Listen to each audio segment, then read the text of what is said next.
Sometimes life strips you down to nothing but the next step forward, and even that feels impossible. Leah Montrose knew that feeling. 41, pregnant, alone, walking mountain roads with nowhere left to go. She'd been moving for 3 days when she saw the church. It sat at the end of a forgotten dirt path, white paint peeling, ivy pulling at its walls. The door was open. Inside, morning light cut through the dust. The pews were empty, the air thick with silence. Then she found it, a wooden box hidden beneath a loose floorboard near the altar.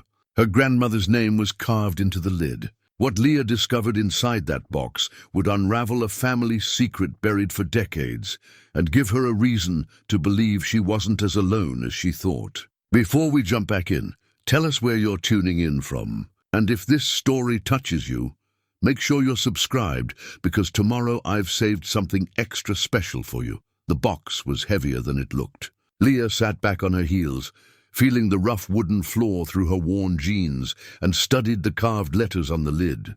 Leah Montrose, her grandmother's name, etched deep into the wood by someone who took their time, who meant for it to last. Leah had never met Corinne. Her mother, Anne, had refused to speak about her own origins beyond the bare facts. Born in 1943, adopted as an infant, raised in a series of foster homes across Tennessee. When Leah was young and asked questions, Anne would go quiet, her face closing like a door. Eventually, Leah stopped asking. Some silences were louder than words. The church creaked around her.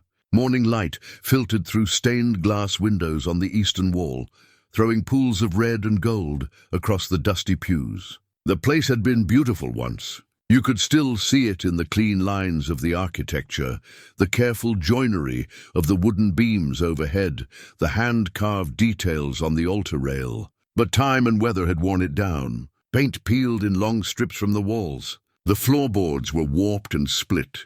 Ivy had forced its way through gaps in the foundation, spreading green fingers across the back wall. Leah had stumbled onto the church by accident, or maybe by something else. Something that felt too deliberate to be chance. She'd been walking for 3 days, sleeping rough under trees, when exhaustion finally dragged her down, moving without any real destination except away. Away from Asheville, where she'd lost her apartment. Away from the hospital where she'd worked for 12 years until budget cuts eliminated her position. Away from the small circle of friends who'd grown distant when her life started falling apart. Away from the man who'd said he loved her, then disappeared when she told him she was pregnant. At 41, Leah thought she'd known who she was. A good nurse, a competent woman, someone who paid her bills on time and showed up when she said she would. Then the floor had dropped out from under everything, and she'd discovered how thin that certainty had been. Without a job, without a home, without anyone to call when things got bad, she was just another woman walking down a road with everything she owned in a canvas bag. The pregnancy had been a shock. She'd assumed at her age, after years without so much as a scare, that motherhood had passed her by. Part of her had been relieved. She'd watched friends struggle with children and careers, marriages and money, and told herself she was content with her quiet life. Then Jacob had come along, charming, attentive, saying all the right things, and she'd let herself believe, just for a little while, that maybe it wasn't too late for something more. When the pregnancy test came back positive, Jacob had looked at her like she'd betrayed him. "You said you couldn't have kids," he'd told her, as if biology was a promise she'd broken. He was gone within a week. No forwarding address. Phone disconnected. Leah had considered her options with the clinical detachment she'd learned in nursing. Termination was legal, available, probably practical given her circumstances. But every time she tried to make the appointment, her hand would freeze over the phone. She'd think about her mother, adopted, unwanted, growing up knowing she'd been given away. She'd think about herself, alone all her life except for Anne's cold presence, and the silence between them that neither of them had ever known how to break. She'd decided to keep the baby. It wasn't a happy decision or a sad one. It just was. The only decision that felt like hers. Losing the apartment came next. 2 months of unemployment ate through her savings faster than she'd thought possible. Her landlord was sympathetic but firm. He had his own bills to pay. Leah packed what she could carry and left the rest on the curb for strangers to pick through. Her friends offered couches for a night or two, but there was always an expiration date on charity. She could see it in their eyes, the way they started calculating how long before concern turned to burden. So she'd started walking. She told herself she was heading back to the town where she'd grown up, though she hadn't been there in over a decade. Her mother had died 5 years ago. Cancer, swift and merciless, and there was nothing left for Leah in that place except old memories and her mother's unmarked grave in the county cemetery. But it was a destination at least, a point on the map that gave direction to her wandering. The Carolina Mountains in late autumn were beautiful and indifferent. Cold at night, mild during the day, the forests ablaze with color that would have moved her if she'd had the energy for beauty. She walked on paved roads when she could, dirt paths when she had to, sleeping in her sleeping bag under thick trees, eating what little food she'd brought until it ran out. After that, it was whatever she could find. Apples from abandoned orchards, berries she was fairly sure weren't poisonous, water from clear streams. On the third day, hungry and exhausted and starting to feel the first real edge of panic about what she was doing, she turned onto a narrow dirt road that wound up into heavy forest. She'd been following it for an hour, beginning to think it led nowhere, when the trees opened up and there it was. The church, white-clappered, steeple pointing at the sky, surrounded by overgrown grass and wildflowers gone to seed. It looked like something out of an old photograph, the kind of place that belonged to another century. Leah had stood at the edge of the clearing, just staring. The door was open. Not broken open or kicked in, just standing ajar, as if someone had stepped out for a moment and not bothered to close it behind them. She'd approached slowly, half expecting someone to appear and tell her to leave. But the church was empty, silent except for the wind moving through the gaps in the walls and the faint sound of birds nesting in the rafters. Inside, the air was cool and still. Dust floated in the columns of light that fell through the windows. The pews were arranged in neat rows, though most were warped and cracked. The altar at the front was simple, a wooden table with a faded cloth, a tarnished brass cross lying on its side. Leah had set down her bag and just breathed. The first real shelter in 3 days. The first real moment of rest. She'd explored carefully, mapping the space like she used to map hospital corridors during night shifts. The main sanctuary, a small room off to the side that had probably been the pastor's office, now empty except for a broken chair and yellowed papers scattered across the floor. A storage closet with shelves full of dusty hymnals, old candles, a few moth-eaten blankets. And behind the altar, a narrow door that led to what looked like living quarters, a small room with a cot, a washstand, a wooden chest pushed against the wall. The floorboard had come loose when she'd stepped on it. Just a small crack, a piece of wood that shifted under her weight. She'd knelt down and pried it up carefully, half expecting to find rot or mice. Instead, there was a hollow space beneath, and in that space, the box. Now she held it in her lap, tracing the carved letters with one finger. Leah Montrose. Her grandmother, a woman she'd never known, never even seen a picture of. Anne had destroyed any photographs after the grandmother Leah had grown up with, Anne's adoptive mother, had died. "I don't need pictures of people who didn't want me," Anne had said, her voice flat and final. Leah took a breath and opened the box. Inside, wrapped in layers of old cloth, were letters, dozens of them tied with faded ribbon. A small leather journal, its cover worn smooth with age. And on top of everything, a photograph. Leah lifted it carefully, black and white, edges soft with time. A young woman stood in front of the church. This church, Leah realized, wearing a nurse's uniform from another era. White dress, white cap, sensible shoes. She was smiling, but there was something careful in the expression, something held back. Her eyes looked directly at the camera with an intensity that crossed the decades. Leah turned the photograph over. Written on the back in faded ink, Leah Montrose, 1942, the day I started work, the day she started work, here, in this church. Leah looked around the sanctuary with new eyes. Her grandmother had been here, had walked these floors, touched these walls, looked through these same windows. The connection felt suddenly physical, a thread pulled tight across time. She set the photograph aside and reached for the journal. The leather was soft, the pages brittle.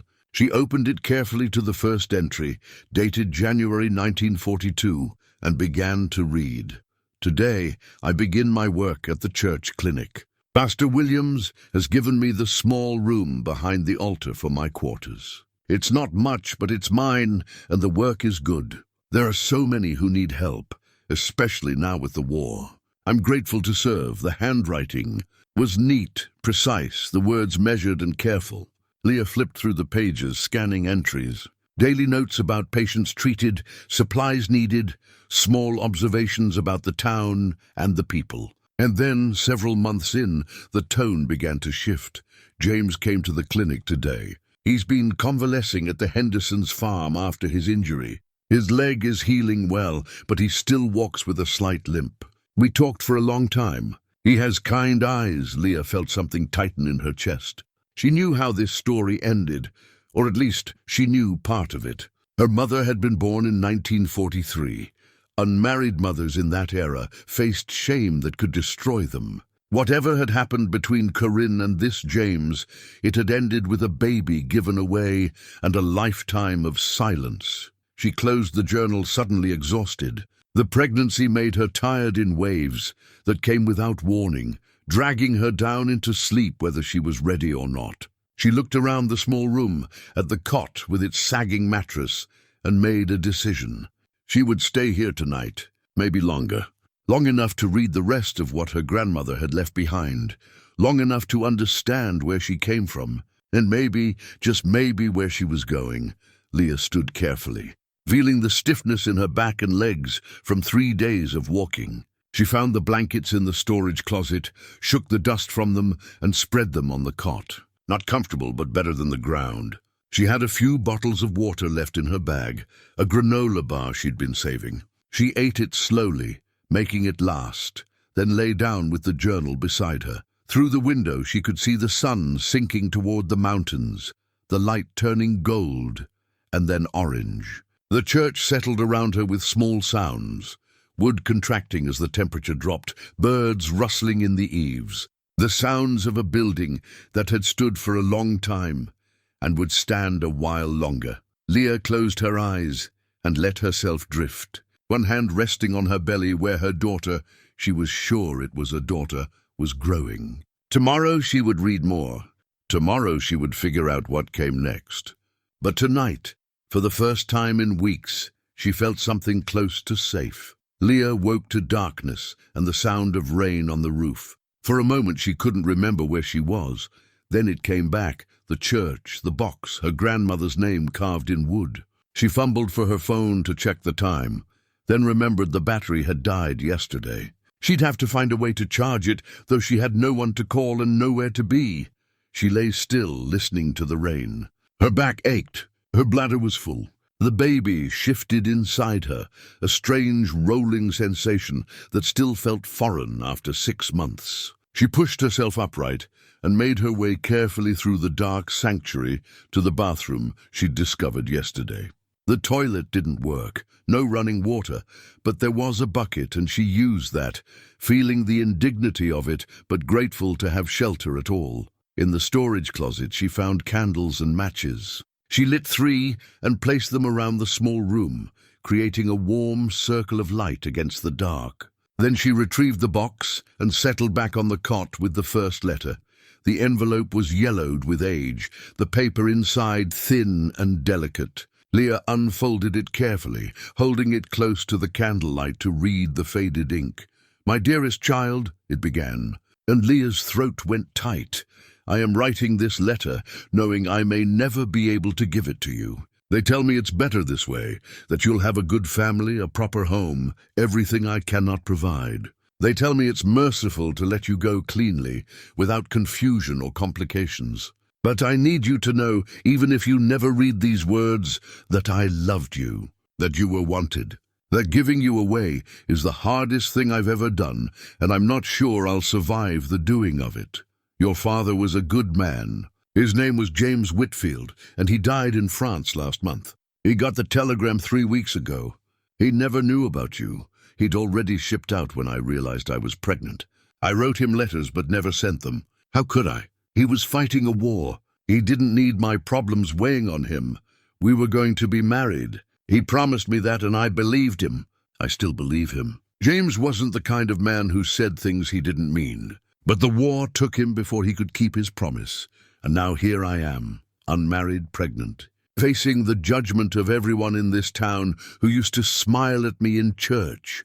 Pastor Williams asked me to leave the clinic. He said my condition was a poor example for the young women of the congregation. Mrs. Henderson came to see me and told me I should be ashamed. Even Mrs. Chen, whose little boy I nursed through pneumonia last winter, won't meet my eyes anymore. I'm writing this the day before you're due. I'm alone in the church. Tomorrow, a midwife named Joanna will come. She's the only one who agreed to help me. After you're born, I'll have 1 hour with you. That's what Mrs. Keller from the adoption agency said. 1 hour to hold you, to look at your face, to tell you everything I want you to know. Then they'll take you, and I'll sign the papers, and you'll belong to someone else. I don't know how to do this. I don't know how to let you go. But I have no money, no home, no family who will stand by me. The choices I have aren't really choices at all. Please know this. You are not a mistake.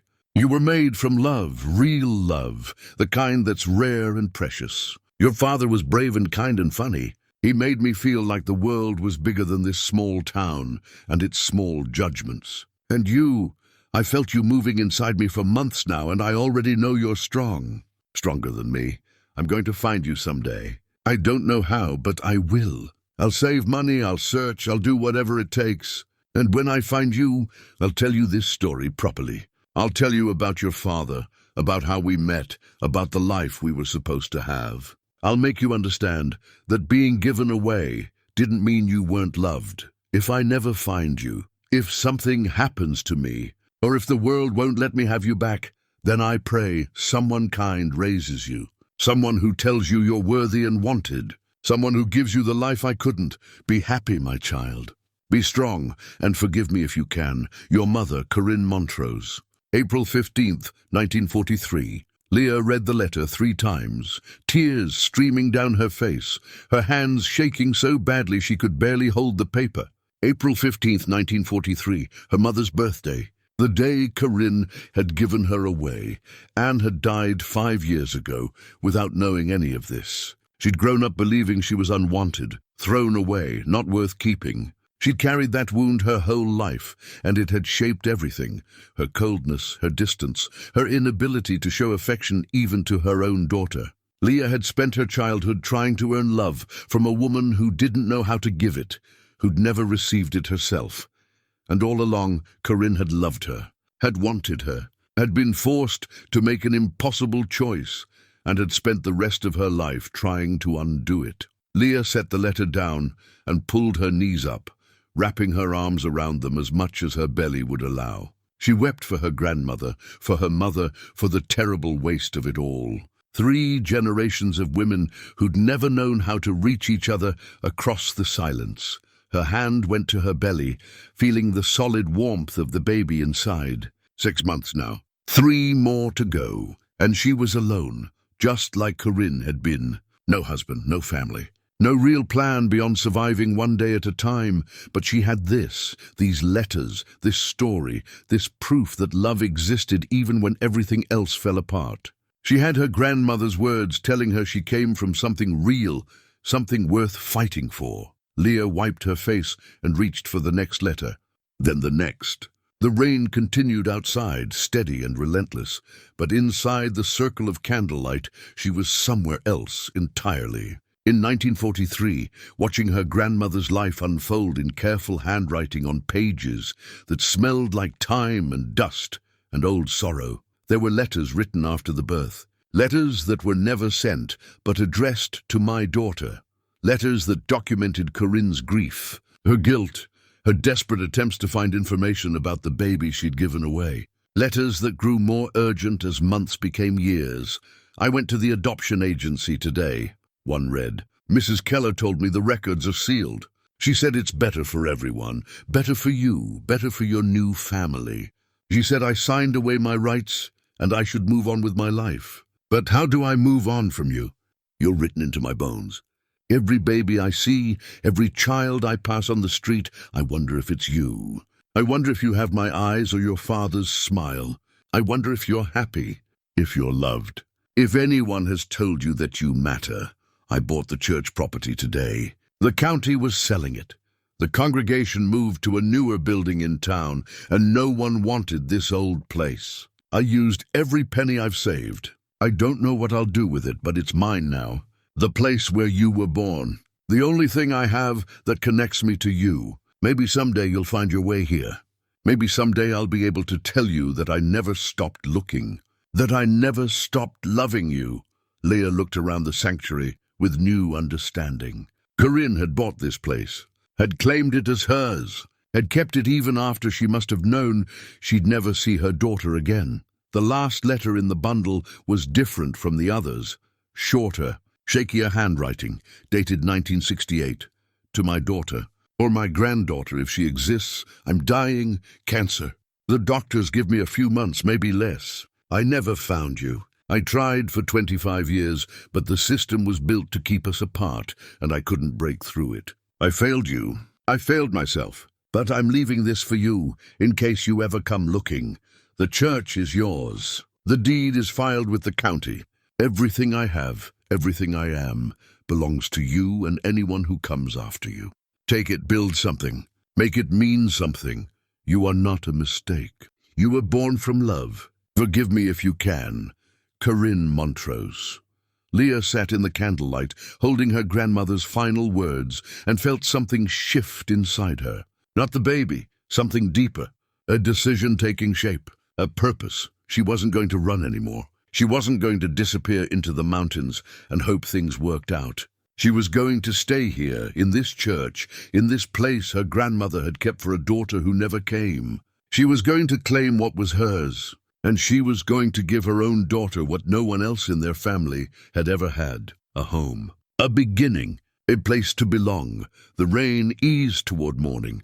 Leah finally slept, her hands still resting on the letters, her grandmother's words echoing in her dreams.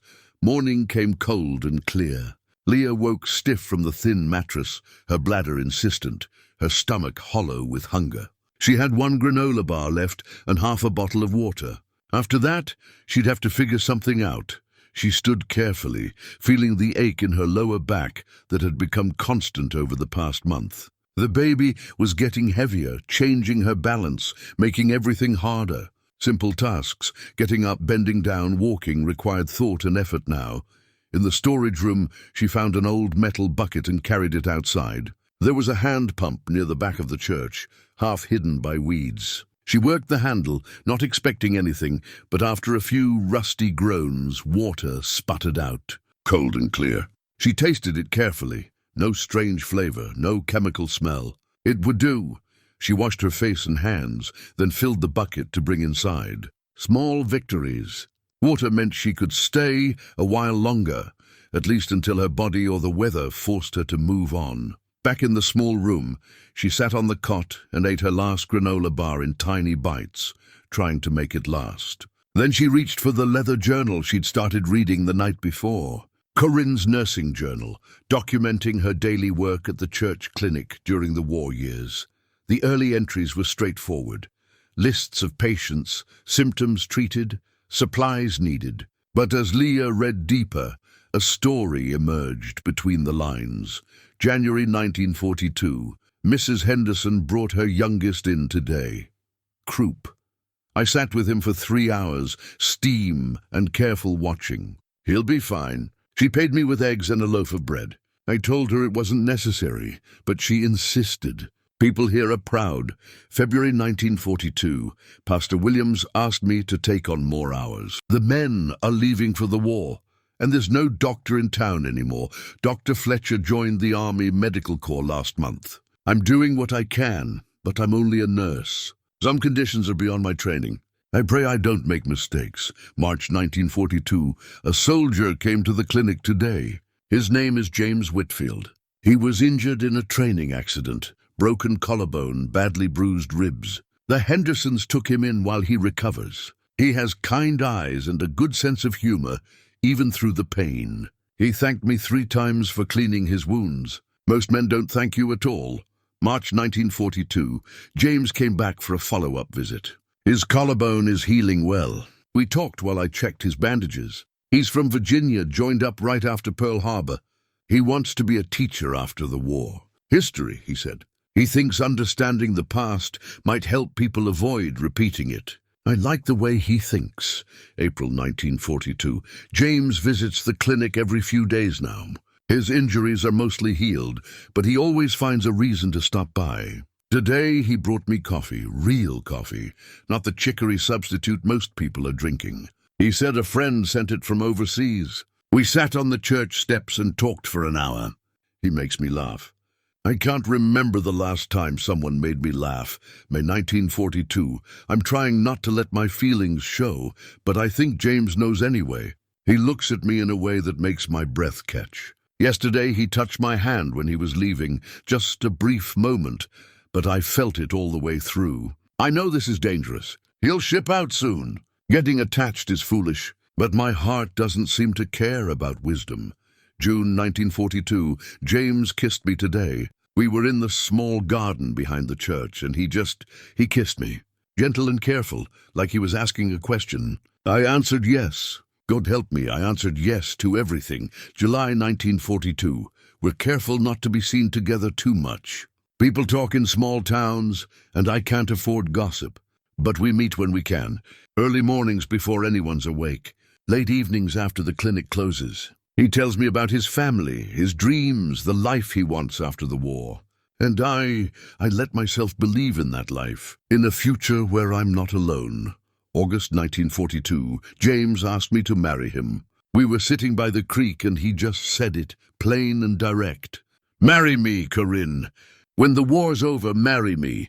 I said yes. Of course I said yes. He doesn't have a ring, but he gave me a button from his uniform jacket. I keep it in my pocket, touch it a dozen times a day. Proof that this is real. September 1942. James shipped out today. I watched him leave from the church steps, too far away for him to see me, but I couldn't stand to be inside. He turned back once, like he knew I was watching. I held up my hand. He held up his. Then he was gone. I came back to my room and cried for an hour. Then I wrote him a letter, the first of many I planned to send. I told him to be careful, to come back to me, to remember that someone is waiting. October 1942. I've sent 3 letters and received none back. I know mail is slow from overseas, unreliable, but I check every day anyway. Pastor Williams asks if I'm feeling well. I tell him I'm fine, just tired. The work keeps me busy, which is a blessing. If I had time to think too much, I'd go mad with worry. November 1942, still no letters. I'm trying not to panic. Mrs. Henderson says her nephew went months without writing, then sent 6 letters all at once. The mail is chaos over there, she says. I hold on to that. I hold on to everything James told me, every promise he made. I have to believe he's coming back. December 1942, I missed my monthly cycle. I've been feeling sick in the mornings. I know what this means. I'm pregnant. James's child. Our child. I should be terrified. I am terrified. But underneath the fear is something else. Joy, hope, a piece of James growing inside me. Proof that what we had was real. January 1943. Still no word from James. I'm starting to show. I've let out my dresses as much as I can. Wear my coat even indoors. So far, no one has noticed. Or if they have, they're being kind enough not to say anything. But I can't hide this much longer. I need to tell someone. I need help. But who can I trust with this? In February 1943, I told Pastor Williams. I had to. The secret was getting too big to carry alone. He was kinder than I expected. Disappointed, yes, but not cruel. He said we'd figure something out. That there were agencies that helped girls in my situation. I hate that phrase, my situation, as if love and a baby and a man at war are just a problem to be solved. March 1943. The telegram came today. James is dead. Killed in action in France. The words don't make sense. I keep reading them, thinking I've misunderstood, but they say the same thing every time. James Whitfield. Guilt in action, regrets, as if regret means anything when someone is gone. I don't know how to do this. I don't know how to be pregnant and alone and grieving all at once. The baby moves inside me, and I feel such a confusing mix of love and despair. This child is all I have left of James, and I have to give it away. Leah closed the journal, her vision blurred with tears. She understood now.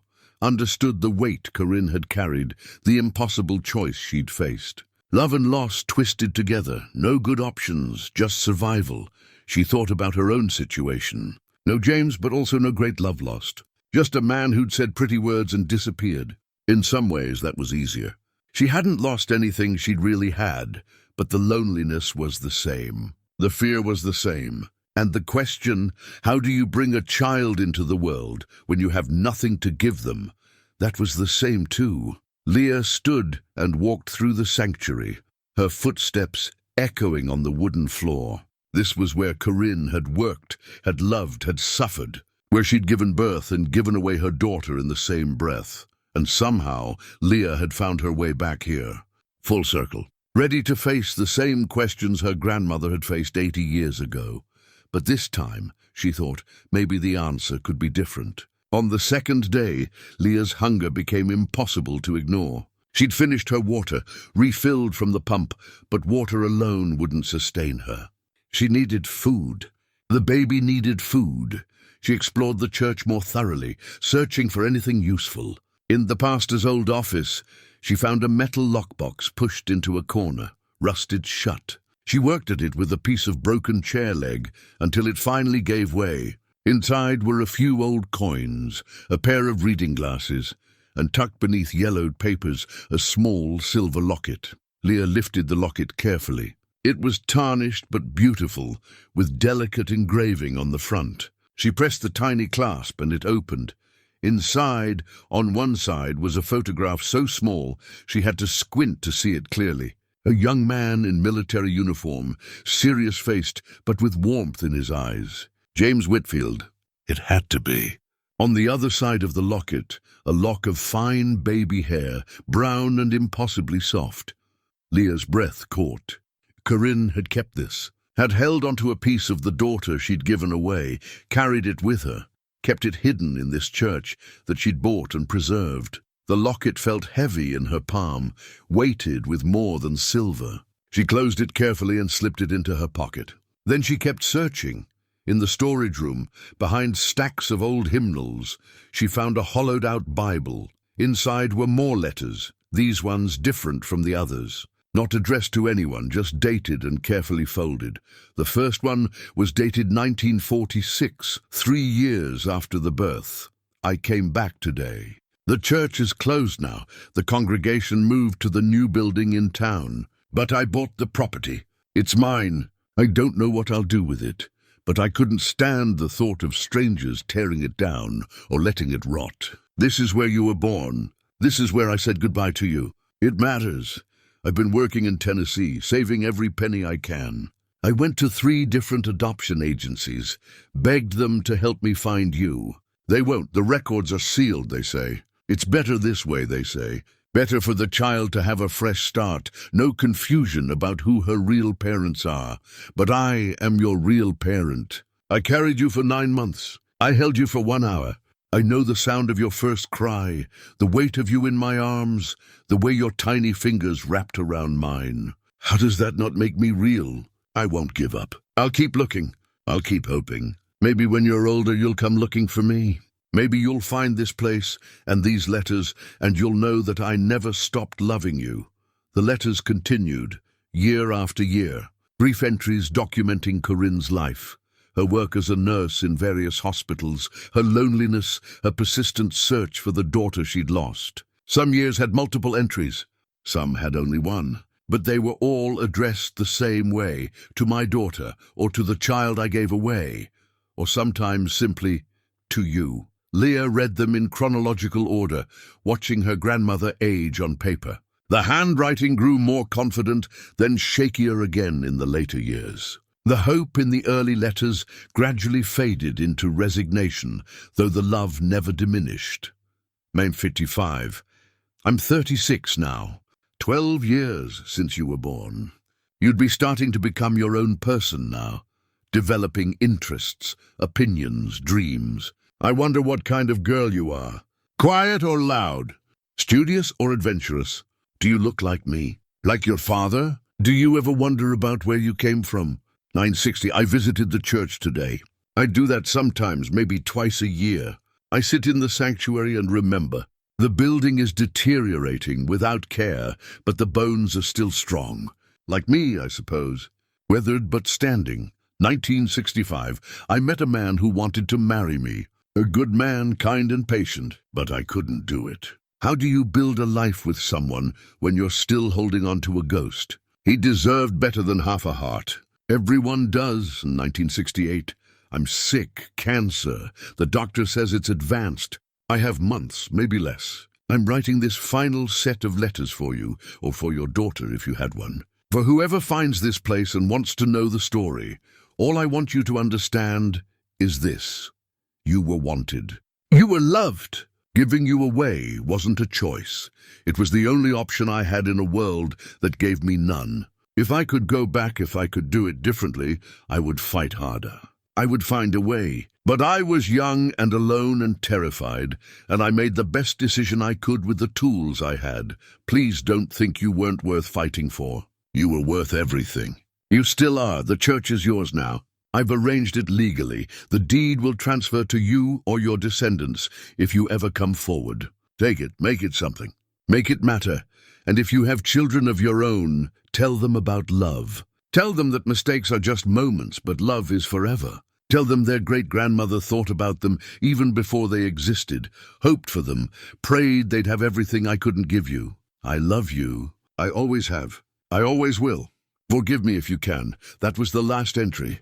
The final words Corinne had written before the cancer took her. Leah sat in the dust and dim light of the storage room, holding these fragile pages, and felt the full weight of her inheritance. Not just a building, a legacy. 3 generations of women, each trying to break a cycle they didn't know how to escape. Her mother had never found these letters, had died not knowing she was loved, not knowing Corinne had spent her whole life searching. The tragedy of it felt unbearable, but Leah had found them, and she was still alive, still pregnant, still had a chance to do what Corinne couldn't, keep her daughter, raise her, give her the security and love that had been missing from their family for 2 generations. She just had to figure out how. Outside, the sun was setting, painting the church windows gold and amber. Leah's stomach cramped with hunger. She needed to eat, needed to find food somehow. She tucked the letters carefully back into the hollowed Bible, along with the locket. These were precious now, evidence of her grandmother's life, proof of her claim to this place. She'd need them. Tomorrow she decided she'd walk into town. There had to be a town nearby. The church hadn't existed in a vacuum. She'd find someone, ask for help, maybe find work. It was risky. She looked like what she was, homeless, pregnant, desperate. But she didn't have a choice. The baby needed food. That was the only fact that mattered. She went outside to the pump, washed her face and hands in the cold water, and watched the last light fade from the sky. The mountains were dark shapes against the dimming blue. The air smelled like pine and wood smoke from some distant chimney. Leah put her hand on her belly, felt the baby shift and settle. "We're going to be okay," she whispered. "I don't know how yet, but we will be. Your great-grandmother survived. Your grandmother survived. We will too." The words felt like a prayer, like a promise, like the only truth she had to hold on to in the gathering dark. The walk into town took longer than Leah expected. The dirt road wound through thick forest for nearly 2 miles before meeting a paved highway, then another mile along the shoulder before houses began to appear. Small places mostly, old farmhouses with peeling paint, single-wide trailers, a few newer homes set back from the road. Leah kept her head down and walked steadily, trying to look purposeful rather than lost. Her canvas bag hung from one shoulder.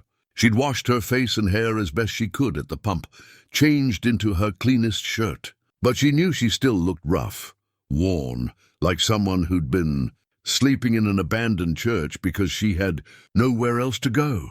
The town itself was small, maybe 3,000 people if you counted the surrounding countryside. Main Street ran for 6 blocks, lined with brick storefronts from another era. A hardware store, a diner, a post office, a dollar store. The kind of place where everyone knew everyone, and strangers stood out. Leah stopped at the diner first. Through the window, she could see a dozen customers scattered among the booths and counter stools. The smell of coffee and bacon made her stomach clench with hunger. She had $7 left from her last paycheck, carefully rationed. Enough for something small. She pushed through the door. Conversations paused. Heads turned. She felt the weight of their attention, the quick assessment, pregnant, alone, not from here. A waitress in her 60s approached, wiping her hands on her apron. Her name tag read Dottie. Her expression was neutral, professionally polite. "Help you, hon?" "Just coffee, please," Leah said. "And do you know if anyone's hiring around here?" Dottie's eyebrows rose slightly. "Hiring for what? Anything?" "I'm a nurse, or I was, but I'll do whatever's available. Cleaning, cooking, whatever you need." The waitress studied her for a long moment. "Take a seat at the counter. I'll get you that coffee." Leah sat on a worn vinyl stool and tried not to notice the continued attention from the other customers. A man in a feed store cap muttered something to his companion. An elderly woman stared openly, her expression somewhere between concern and disapproval. Dottie returned with coffee, and unexpectedly a plate of eggs and toast. "On the house," she said before Leah could protest. "You look like you need it more than a lecture." Leah's eyes burned with sudden tears. "Thank you. Don't thank me yet. Eat first, then we'll talk." Leah ate slowly, trying not to wolf down the food despite her hunger. The eggs were perfectly cooked, the toast buttered and warm. Each bite felt like a gift. When she'd finished, Dottie refilled her coffee and leaned against the counter. "So nurse, you said? 12 years at Mission Hospital in Asheville. Lost my position in budget cuts 6 months ago, and ended up here because—" Leah hesitated. How much to tell? How much truth could she afford? "I'm looking for a fresh start. Somewhere quiet to have my baby and figure out what comes next." Dottie nodded slowly. "You got family around here?" "In a way." Leah pulled out the photograph of Corinne, the one from 1942. "This is my grandmother. She worked at the old white church up County Road 14. I'm trying to learn more about her." Dottie took the photograph, studied it closely. "Corinne Montrose," she said, and Leah's heart jumped. "Lord, I haven't thought about her in years. I was just a girl when all that happened, but people talked about it for ages after." "You knew her?" "Not personally. My mother did, though. Corinne nursed my brother through scarlet fever when he was little. My mother always spoke well of her, even after—" Dottie paused, choosing her words carefully. "Even after the trouble." "The baby," Leah said quietly. "My mother." Dottie's expression softened. "So you know about that?" "I found her letters. In the church. She bought the property before she died and left it to her descendants. I think that means it's mine now. That old church." Dottie looked surprised. "I didn't know anyone owned it. It's been sitting empty for decades. My grandmother owned it. And if I can prove I'm her granddaughter, I own it now." An old man at the end of the counter spoke up. "You're staying out there." His voice was rough but not unkind. "For now, yes. Place has got to be falling apart." "It needs work," Leah admitted. "But the bones are good. The roof holds. There's water from the pump." The man grunted, considering. "Horace," he said, extending a weathered hand. "I take care of the cemetery next to that church. Been doing it for 40 years. Leah shook his hand, feeling the calluses, the strength. "Leah Montrose, Montrose," Horace repeated. "I knew your grandmother a little. I was maybe 10 when she left. My mother was sick that winter, pneumonia, and Corinne came to our house every day for a week. Sat with her, made sure she took her medicine, wouldn't accept a penny for it. After Corinne had to leave town, my mother cried. Said it was a shame how people treated her. Why did she buy the church and then never come back?" Horace shrugged. "I don't know the whole story, but I know she came back once, maybe 1945 or so.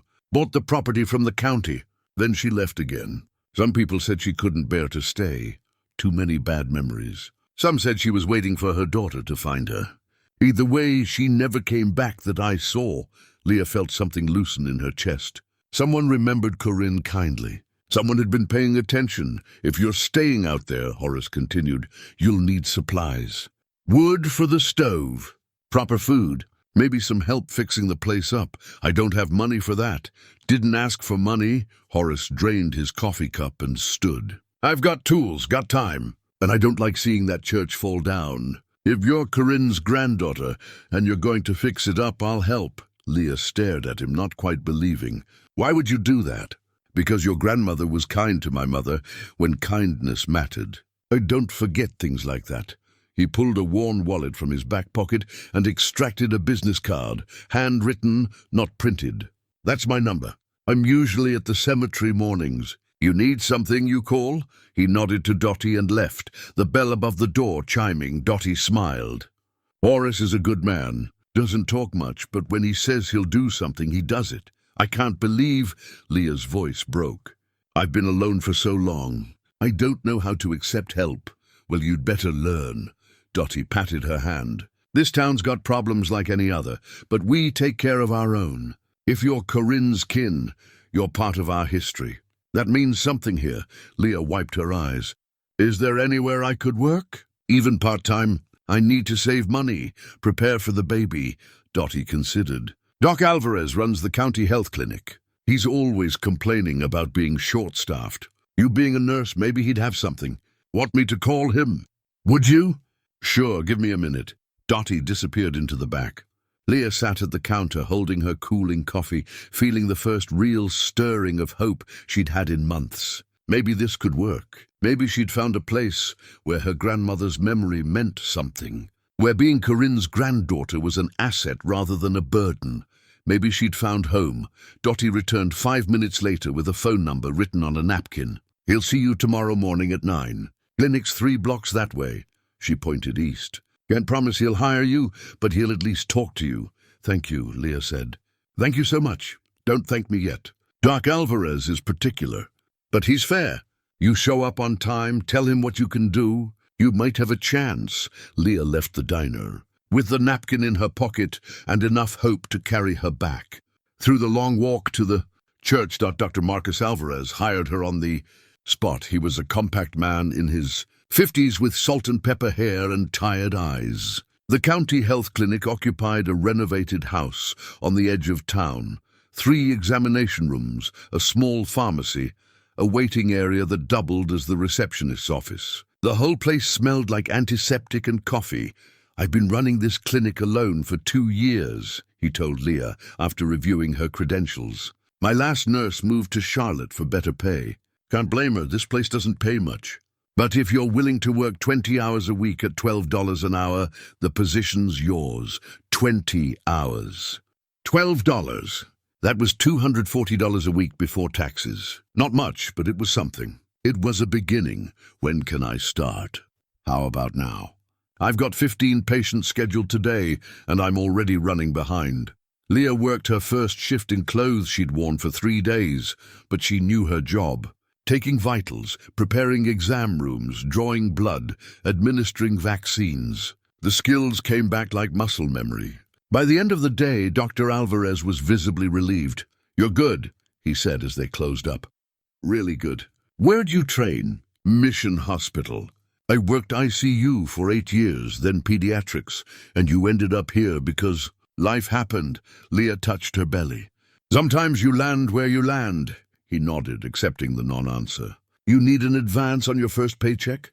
The offer surprised her. I don't want to impose. It's not an imposition. You're 6 months pregnant, sleeping in an abandoned church, and you just worked 8 hours without complaining once. I can front you $100 until Friday. Leah felt tears threaten again. Thank you. He counted out 5 20s from his wallet. Get yourself some food, some basic supplies. And Leah, if you need help with anything, prenatal care or whatever, you tell me. We'll figure it out. That evening, Leah walked to the dollar store with money in her pocket for the first time in weeks. She bought carefully: canned soup, crackers, peanut butter, bread, apples, a gallon of water.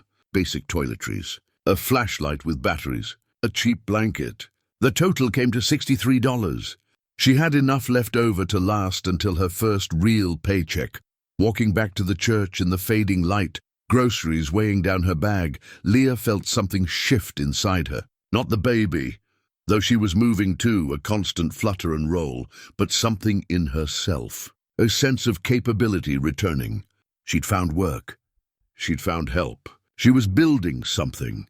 Over the next 2 weeks, a rhythm emerged. She worked 3 days a week at the clinic, learning Dr. Alvarez's routines, meeting the patients, mostly older folks with chronic conditions, young families who couldn't afford private doctors, occasional emergencies. The work was meaningful in a way her hospital job had never quite been. Here, she knew everyone. Every patient had a story. Every treatment mattered personally.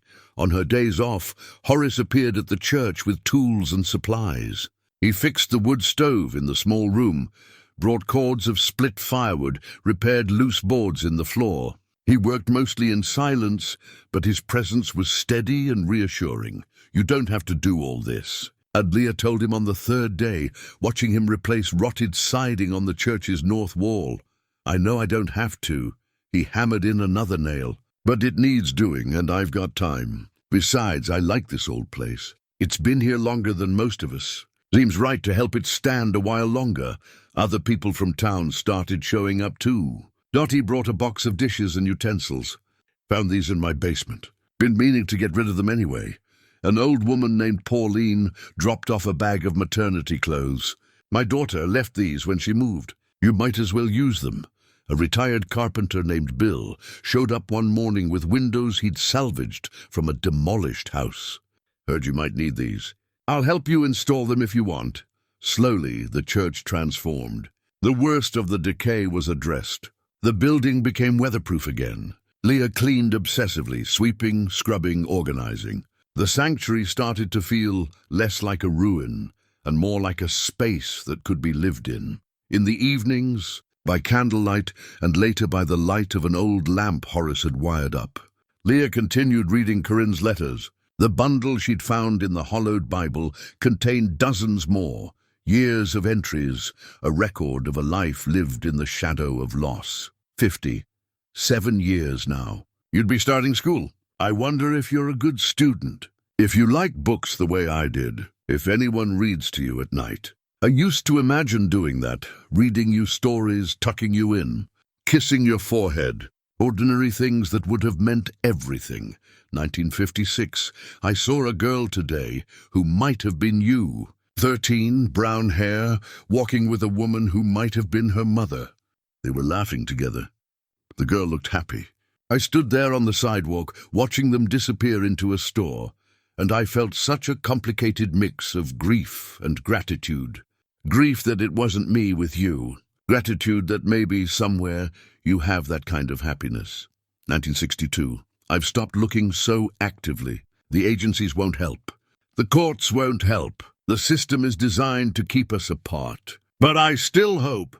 Every brown-haired girl I see, every young woman who might be the right age, I look for something familiar.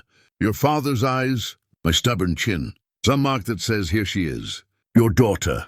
But I never find it. 1967, I bought a small house in Tennessee. Nothing fancy, but it's mine. I thought about selling the church property. It just sits there, deteriorating, but I can't do it. It's the only connection I have to you. The place where you came into the world. Giving that up would feel like giving up on you, and I promised myself I'd never do that. 968. This is probably my last entry. The cancer is aggressive. The doctors are kind but honest. I have weeks, not months. I'm not afraid of dying. I'm only afraid of leaving this world without knowing if you're okay. Without knowing if you ever thought about me. Without being able to tell you face to face that I loved you. That I never wanted to let you go. If you find these letters, you or your children or their children, please know this. You come from love. You come from people who tried their best in a world that wasn't kind to them. You come from strength and stubbornness and the refusal to give up even when giving up would have been easier. Take the church. Make it yours. Build something there that lasts. And know that somewhere, Somehow, I'm proud of you." Leah closed the journal and sat in the quiet. Outside, a late autumn wind rattled the windows Horace had installed. The wood stove crackled softly. The baby shifted and settled. She put her hand on her belly and spoke aloud to Corinne, to her mother, to all the women who'd come before her. "I found them. I found your letters. And I'm here. I'm making it something. I promise." The church seemed to settle around her, as if hearing, as if holding her in the embrace of its old walls. For the first time since leaving Asheville, Leah felt like she belonged somewhere, like she had a place to stand and build from, like she was home. Leah found the documents on a Thursday afternoon in late November.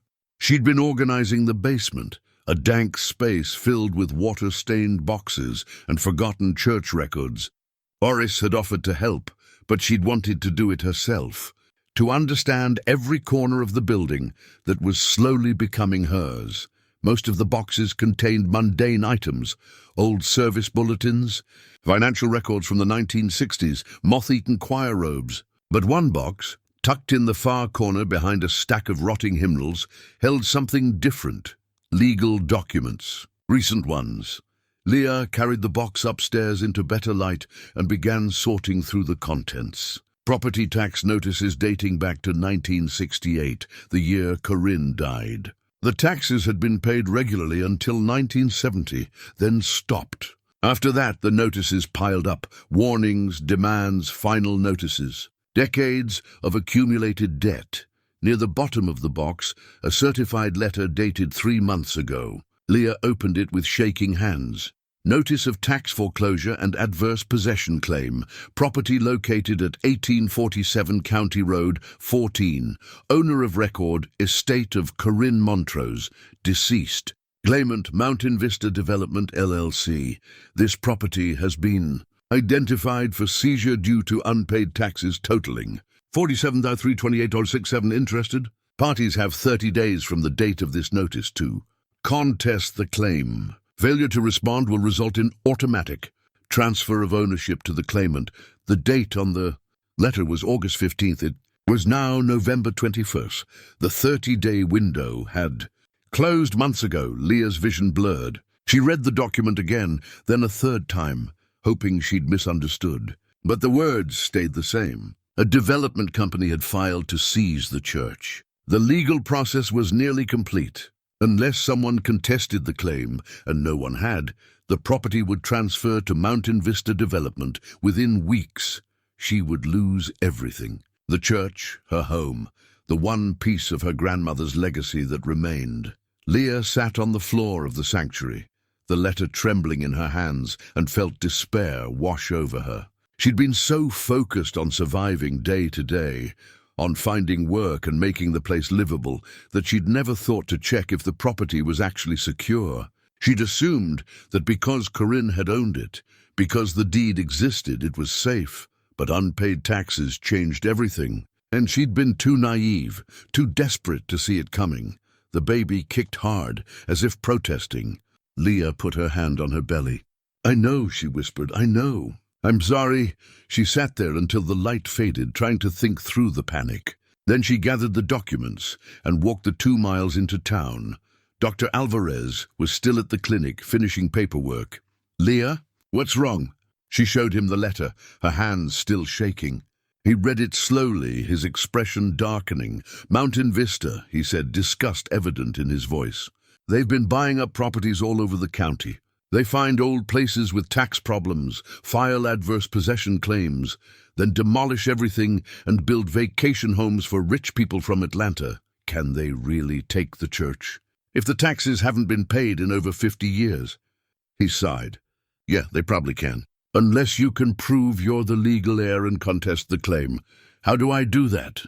"You'd need documentation showing your relationship to Corinne. Birth certificates, adoption records, genealogical proof. Then you'd need to file a formal contest with the county court. And you'd probably need a lawyer." Leah's throat tightened. "I don't have money for a lawyer. I barely have money for food." "I know." Dr. Alvarez rubbed his face. "Let me make some calls. There might be legal aid options. Pro bono attorneys who handle this kind of thing. But Leah, you need to understand. This is going to be difficult. Mountain Vista has lawyers on retainer. They're good at what they do, so I'm just supposed to give up. Let them take it. I'm not saying that.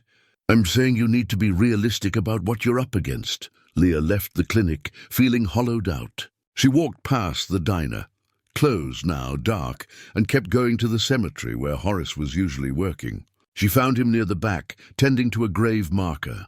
He looked up when she approached, took one look at her face, and set down his tools. What happened? She told him everything. The documents, the tax debt, Mountain Vista's claim. When she finished, Horace's weathered face had gone hard. I knew they were circling this area. They already took the Johnsons' farm last year, the Parkers' place before that.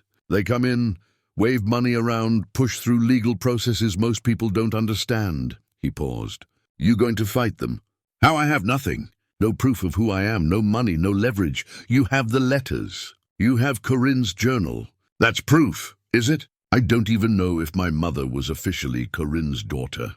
The adoption was closed. The records are sealed. Horace considered this. There's a woman in town, Leah Brennan. She was the county clerk for 40 years before she retired. She knows everything about every piece of property, every birth and death, every document filed in this county since 1960. If anyone can help you trace your lineage, it's her. Would she help me? Only one way to find out. That evening, Horace drove Leah to Delia's house, a tidy bungalow on a quiet street lined with oak trees. Delia answered the door in a cardigan and reading glasses, looking every bit the retired bureaucrat. But her eyes were sharp, and when Horace explained the situation, she invited them in without hesitation. Mountain Vista, she said, settling into a worn armchair. Those vultures. They've been destroying this county's character piece by piece. Sit down, both of you. Tell me everything. Leah laid out the story, Corinne, the church, the letters, her mother's adoption. Delia listened intently, occasionally asking questions, her fingers steepled under her chin. When Leah finished, Delia was quiet for a long moment. Then she stood. Wait here. She disappeared into a back room and returned carrying several thick binders. I'm not supposed to have these. Technically, they're county property. But when I retired, I made copies of certain records, the ones I thought might be important someday. She opened one binder. Births and adoptions, 1940 to 1950. She flipped through pages, found what she was looking for and turned it toward Leah. There, April 15th, 1943. Female infant born to Corinne Montrose. Adoption finalized June 1943. Adoptive parents, Harold and Louise Garrett. Child's name changed to Anne Garrett. Leah stared at the document. Her mother's original birth record. Proof that Anne was Corinne's daughter. You can't show this to me. This is illegal. Delia smiled faintly. I didn't show you anything. You saw it by accident while I was looking for something else. But hypothetically, if you needed proof of lineage, you'd need your mother's death certificate showing her maiden name was Garrett, your birth certificate showing you're Anne Garrett's daughter, and this adoption record showing Anne Garrett was born to Corinne Montrose. Chain of evidence. Clear line of descent. I have my birth certificate and my mother's death certificate. I kept them in my bag. Then you have what you need to establish standing. And you just need to file the paperwork and find a lawyer willing to take on Mountain Vista. Horace leaned forward. There's a woman in Asheville, Gwen Talbot. She handles land rights cases. She sued Mountain Vista before and won. Would she take a case like this? She might, especially if there's a human interest angle. Pregnant woman fighting to keep her grandmother's church. That's the kind of story that gets attention. Delia closed the binder. You have about 2 weeks before Mountain Vista's claim becomes final. If you're going to fight this, you need to move fast.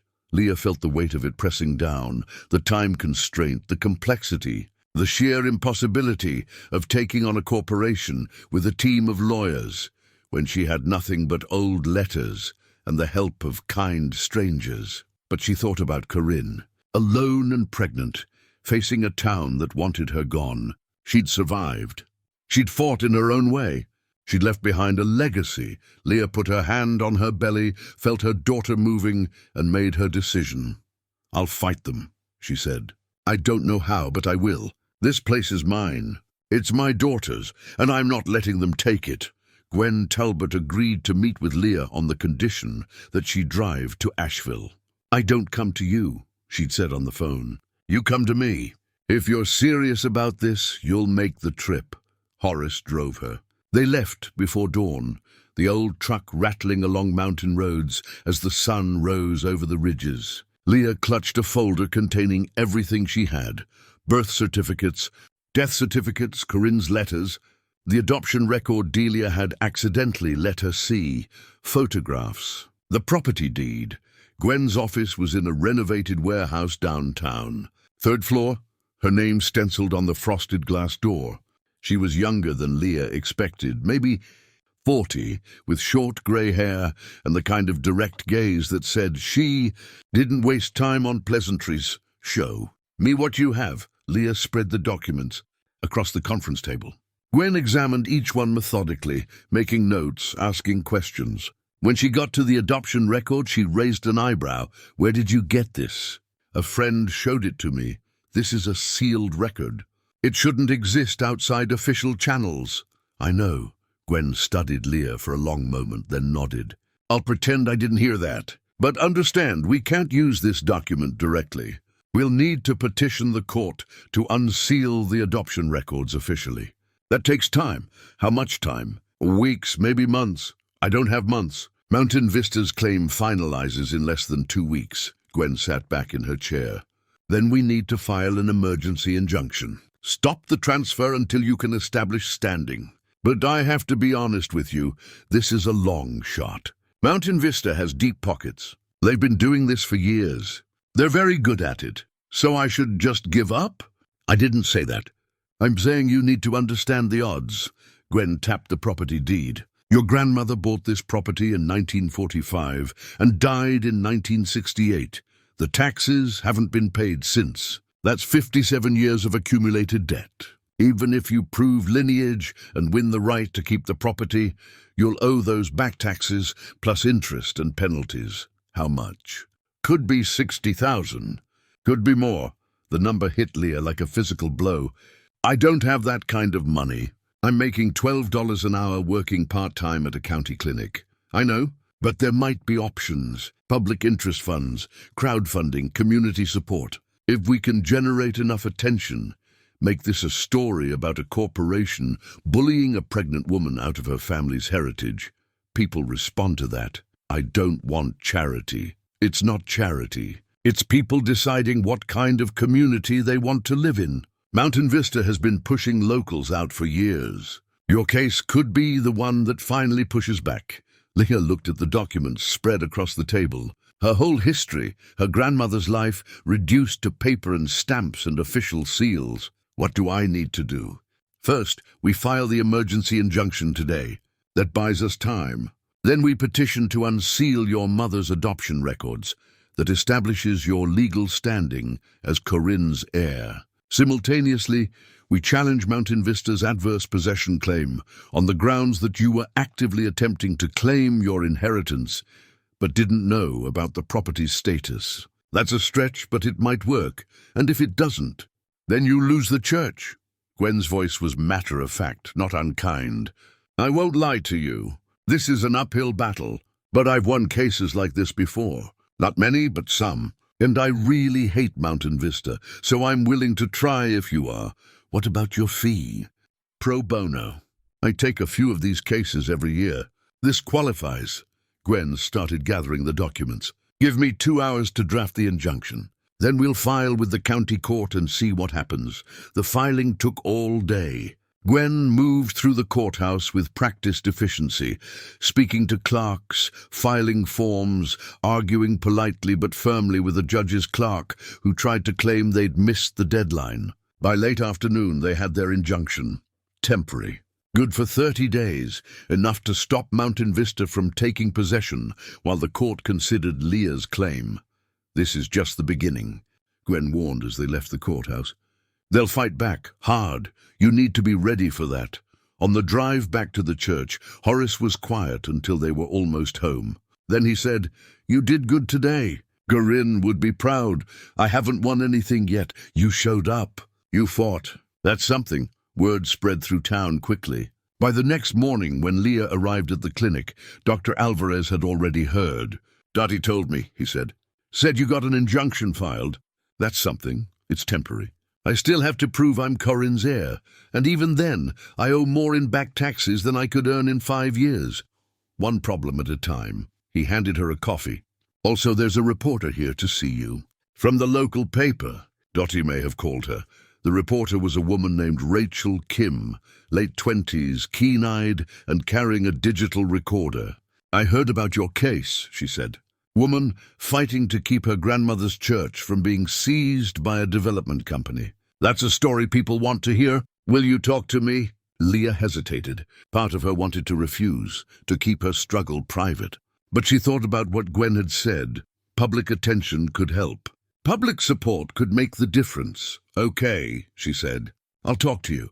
They sat in the clinic's small break room, and Leah told her story. All of it, losing her job, the pregnancy, finding the church, discovering Corinne's letters. Rachel listened intently, taking notes, occasionally asking questions that showed she understood the deeper implications. "This isn't just about one building," Rachel said. "It's about what kind of place we want this county to be. Mountain Vista has been displacing people for years. Someone needs to push back. I'm not trying to be a symbol. I just want to keep my home. I understand that. But sometimes personal stories become something bigger. Would you be willing to let me take some photos? See the church, the letters?" Leah agreed.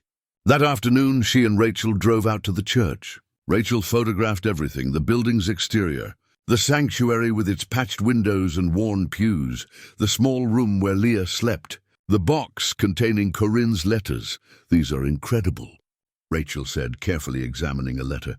"This is living history. Your grandmother's story deserves to be told." The article ran 3 days later. Front page of the local paper, with the headline, "Pregnant Woman Fights Developer for Family Church." Rachel had written it well, factual but emotional, highlighting Corinne's story, Leah's journey, and the broader pattern of Mountain Vista's acquisitions. The response was immediate. The newspaper office received dozens of calls and emails. People showed up at the church, some just to offer support, others bringing donations. Money started coming in, small amounts mostly, $20, $50, but it added up. A local contractor offered to do repairs at cost. A lawyer called to say he'd help Gwen pro bono. By the end of the week, Leah had received over $3,000 in donations, messages of support from across the county, and a request from a regional news station to do a story. "This is getting bigger than you," Horace observed, watching another car pull up with supplies. "People are invested now.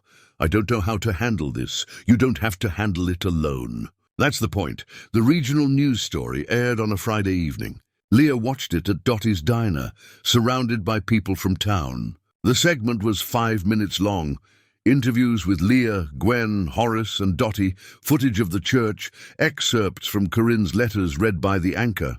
It painted Mountain Vista as the villain, and Leah as the underdog fighting for her family's legacy. By Monday morning, the story had gone viral. National news outlets picked it up.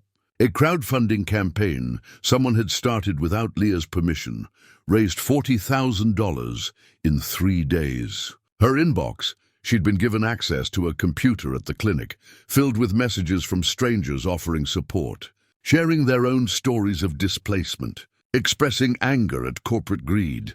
"You've become a symbol," Gwen told her during a phone call, "whether you wanted to or not. The court hearing is in 10 days. Mountain Vista's going to come at this hard. They don't like bad publicity, and you've given them a lot of it. They'll try to make you look unstable, irresponsible, unfit to maintain the property. What do I do? You show up. You tell your story clearly and calmly. You let the facts speak for themselves, and you trust that the judge will see through their tactics. And if that's not enough, then we appeal. We keep fighting. But Leah, we have a real chance now. The public support, the money, the attention, that changes the equation. Mountain Vista can't just steamroll you anymore. People are watching." Leah hung up and sat in the quiet of the church. Outside, she could hear Horace working on the roof, fixing shingles. Inside, the wood stove crackled. Her baby shifted and rolled. Active now in the 7th month, she put her hand on her belly and thought about Corinne, alone and pregnant, facing a town's judgment with no one to help her. And she thought about herself now, still pregnant, still facing long odds, but not alone anymore. Surrounded by people who believed in her, who wanted her to win. "We're going to make it," she whispered to her daughter. "One way or another, we're going to make it." The hearing was 10 days away. Everything she'd fought for hung in the balance. But for the first time since finding the church, Leah felt like she had a real chance. Not a guarantee, just a chance. And sometimes that was enough. The courthouse was packed. Leah hadn't expected that. She'd imagined a quiet hearing, a judge reviewing documents, maybe a few spectators. Instead, the gallery was filled. People from town, reporters, supporters who'd driven in from neighboring counties. Someone had organized a petition, and they presented it to the clerk that morning. Over 200 signatures from local residents opposing Mountain Vista's acquisition. Leah sat at the plaintiff's table beside Gwen, her hands folded over her pregnant belly. She dressed as professionally as she could, borrowed dress pants from Dottie, a clean blouse, her hair pulled back. She wanted to look stable, responsible, not like someone who'd been homeless and desperate just 2 months ago.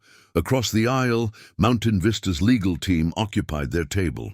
3 lawyers in expensive suits, leather briefcases open, documents stacked precisely. They looked like exactly what they were, corporate professionals used to winning. Judge Harold Brennan, no relation to Delia, entered, and everyone stood. He was an older man, maybe 70, with white hair and a stern expression that gave nothing away.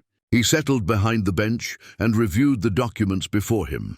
"This is a hearing regarding the property located at 1847 County Road 14, he began. "Mountain Vista Development LLC has filed for adverse possession based on unpaid property taxes. Leah Montrose has filed an emergency injunction claiming she is the legal heir to the property. We're here to determine if Ms. Montrose has standing to contest the claim and whether the adverse possession should proceed." He looked at Gwen. "Counselor, you may present your case." Gwen stood, composed and clear. "Thank you, Your Honor. We're here today because of a fundamental question of justice. My client, Leah Montrose, is the granddaughter of Corinne Montrose, who purchased the church property in 1945. Corinne died in 1968, intending for the property to pass to her descendants. Due to circumstances beyond her control, sealed adoption records, family separation, and years of searching, Ms. Montrose only recently discovered her inheritance. She shouldn't be penalized for not knowing about a property she had no way of knowing existed." Gwen presented the documents methodically. Corinne's death certificate, the property deed, Anne's death certificate listing her maiden name as Garrett, Leah's birth certificate showing her as Anne's daughter, and finally the petition to unseal the adoption records, which had been granted by the court 3 days earlier, officially confirming that Anne Garrett was born as the daughter of Corinne Montrose. "The chain of inheritance is clear," Gwen said. "Corinne Montrose to Anne Garrett to Leah Montrose. My client is the rightful heir. She's been living on the property for 2 months, making repairs, establishing residence. She's demonstrated clear intent to claim her inheritance." Judge Brennan studied the documents. "What about the unpaid taxes?" 57 years of accumulated debt is substantial. We acknowledge the tax debt," Gwen said. "But Ms. Montrose is prepared to address it. She secured employment, generated community support, and established a payment plan with the county tax assessor's office. The debt can be resolved without seizure." The judge turned to Mountain Vista's lead attorney. "Your response?" The attorney stood, a tall man named Richard Pierce, confident and dismissive. "Your Honor, this is a straightforward case. The law is clear on adverse possession. When taxes go unpaid for decades, the county has the right to seize the property.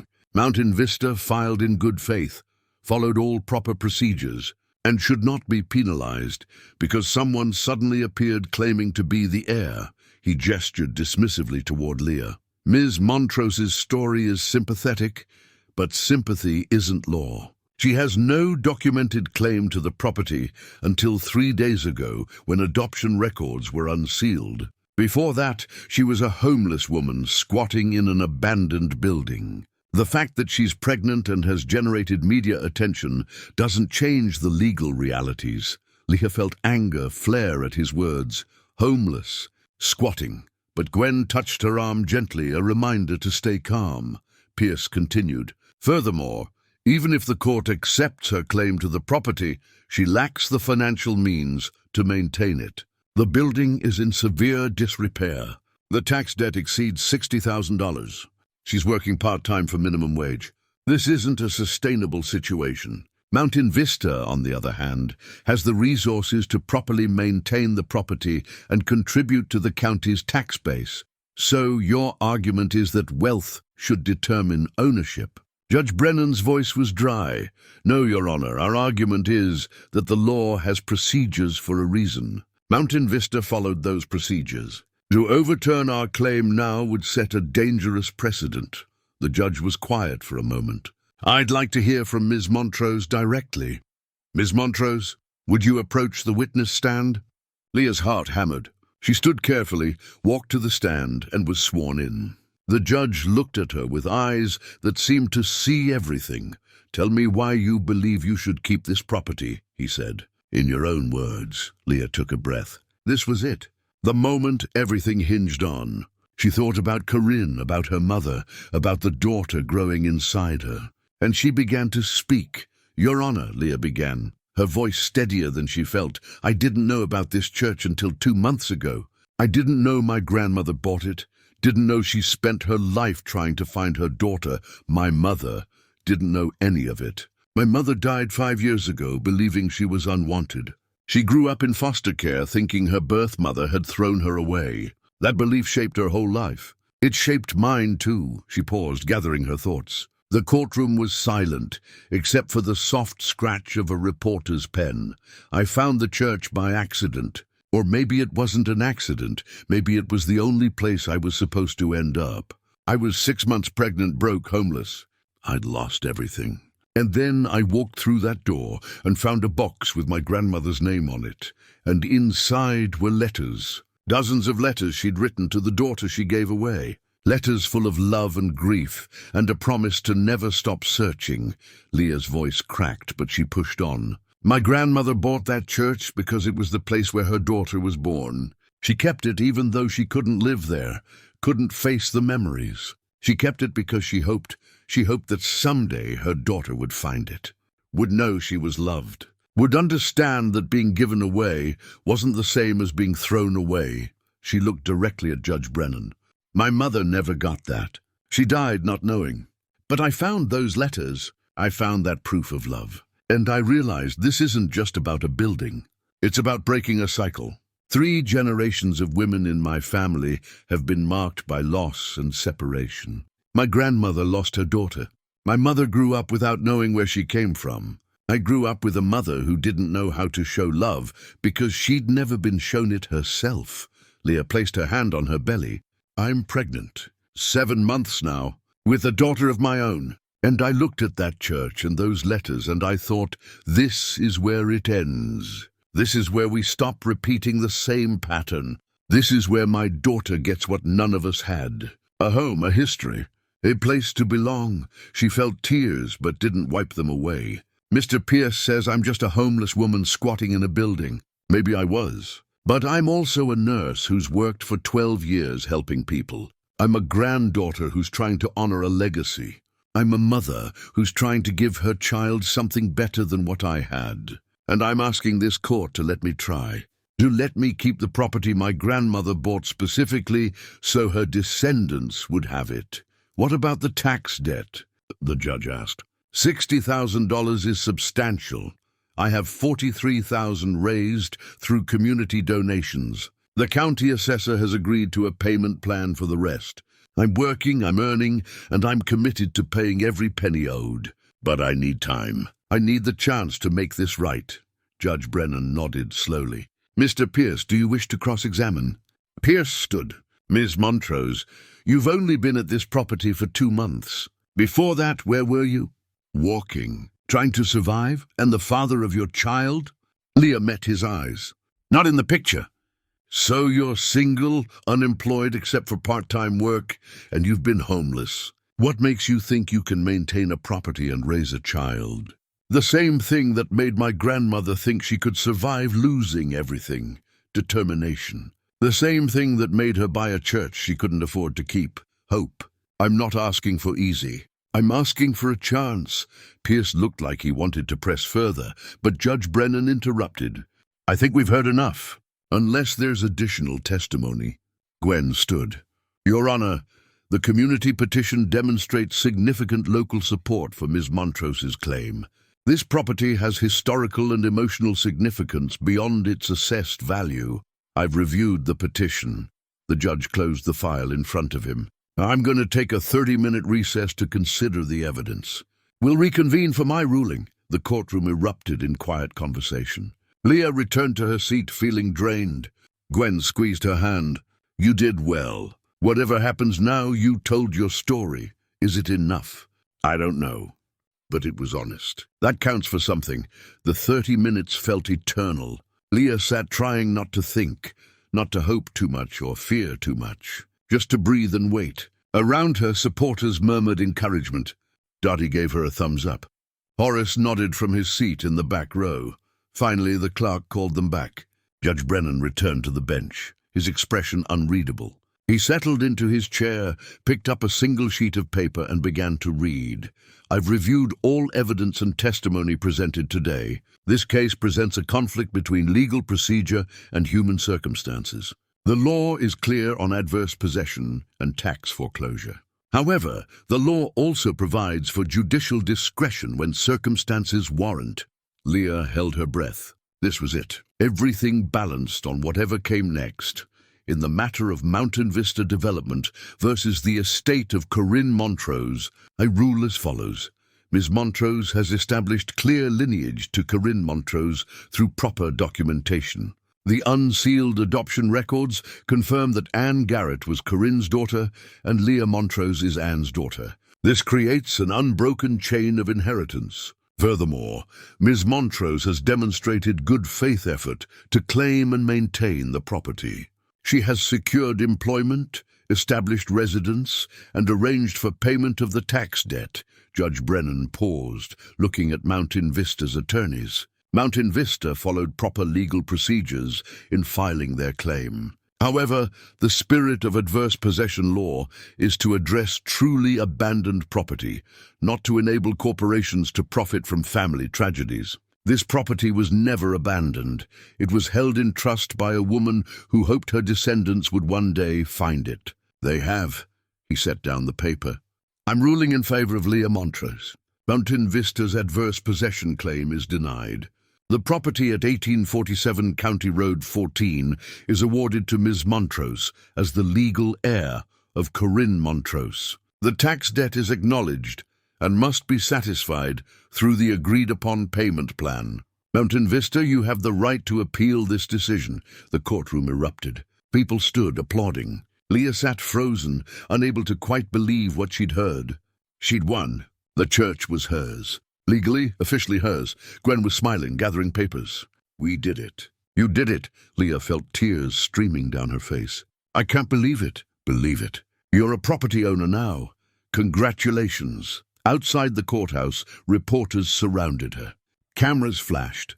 Questions came from every direction. Leah answered as best she could, overwhelmed by the attention, grateful when Horace and Dottie created a protective barrier and helped her to Horace's truck. Let's get you home, Horace said. You've had enough excitement for one day. Home. The word felt real now in a way it hadn't before. Not just a place she was staying. Home. The next 3 months passed in a blur of preparation and transformation. The baby grew heavy inside her. The church continued its slow renovation. Community members showed up regularly with supplies, labor, and encouragement. By late February, the building was weatherproof, heated, and habitable. Not finished, there was still work to do, but livable. On March 15th, in the small room behind the altar where Corinne had once lived and given birth, Leah went into labor. She'd planned to go to the hospital, but the baby had other ideas. The contractions came fast and hard, and by the time Dr. Alvarez arrived with a midwife named Sarah, it was clear there was no time to transport her. "Looks like this baby wants to be born right here," Sarah said calmly, setting up supplies. Just like her great-grandmother, Leah labored through the afternoon, supported by Dr. Alvarez and Sarah, with Horace and Dottie waiting anxiously in the sanctuary. When the sun was setting, painting the stained glass windows gold and red, her daughter was born, 8 pounds, healthy, crying strongly. "She's perfect," Sarah said, placing the baby on Leah's chest. "Absolutely perfect." Leah looked down at her daughter's face, red and wrinkled and beautiful, and felt something shift inside her that was deeper than joy, deeper than relief. It was completion, the end of one story and the beginning of another. "Corinne," she whispered, touching her daughter's tiny hand. "Corinne Ann Montrose." 3 weeks later, on a clear April morning, Leah stood in the sanctuary, holding her daughter. The space had been cleaned, the pews repaired, the altar polished. Horace had rehung the bell in the steeple, and it rang softly in the wind. People from town had gathered, not for a service exactly, but for something else. A celebration, a witness to survival and continuity. Dottie had brought food. Dr. Alvarez had brought gifts for the baby. Delia had brought a framed copy of Corinne's property deed, dated 1945. Gwen had driven up from Asheville with final paperwork, everything legal, everything settled. "I want to thank you all," Leah said, her voice carrying in the space. "When I found this place, I was running out of everything, money, hope, reasons to keep going. You gave me all of that back. You helped me fight for this building, but more than that, you helped me fight for something to believe in." She looked down at the baby in her arms. "My grandmother lost her daughter to a system that valued rules over people. My mother grew up not knowing she was loved. I almost repeated that pattern, almost gave up, almost ran until there was nowhere left to run. But because of this place, because of the letters my grandmother left behind, because of all of you, my daughter gets something different. She gets a home. She gets a history. She gets to know exactly where she comes from and exactly how much she's loved." Leah walked to the altar and placed her hand on the wooden box that still sat there. The box that had held Corinne's letters. Inside now were new items. The photograph of Corinne from 1942, the locket with James's picture and the lock of baby hair. And beside them a new photograph, Leah holding baby Corinne in front of the church, the same angle as her grandmother's picture all those years ago. 2 generations. 2 women named Corinne, connected by blood and loss and survival, and finally by love. The baby stirred in her arms, making small sounds. Leah smiled and looked around the sanctuary, at the people who'd become her family, at the building that had become her home, at the future she was building from the pieces of the past.